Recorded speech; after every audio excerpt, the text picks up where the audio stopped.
justement, par rapport à ça, parce que vraiment, mon expansion, c'est aussi à propos de l'évolution de carrière et tous les bons conseils qu'on peut donner par rapport à ça. Donc toi, c'est sûr que tu as fait le switch avec entrepreneur et patron d'entreprise. Mais qu'est-ce que tu recommanderais justement aux gens qui sont salariés, notamment en ces temps incertains?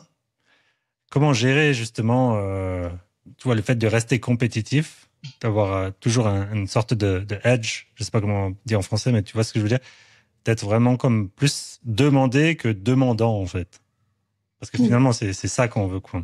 Déjà, je pense que passer d'un poste de, on va dire, salarié, concrètement, un simple salarié à un entrepreneur, un patron, Mhm. pour moi, c'est répondre à un besoin. Il y a un besoin, on découvre un besoin à lequel nous, on veut. Enfin,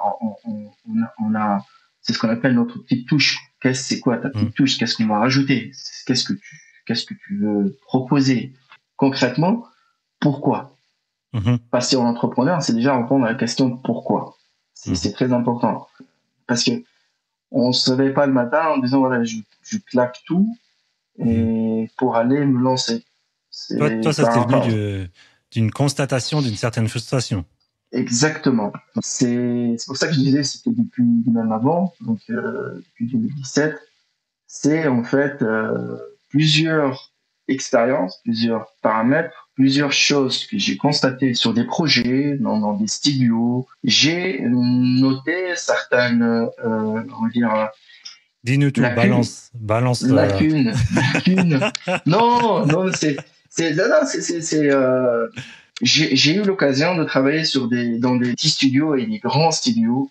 Mhm. Et ça, c'était très intéressant pour voir en fait, voir le fonctionnement. Parce que pour un jeune artiste qui démarre, il a une vision d'un grand studio. C'est Mhm. quoi un grand studio? C'est du savoir-faire, c'est des moyens, c'est des gens très talentueux, c'est plein de choses il y a derrière, mais c'est une très grande usine à gaz.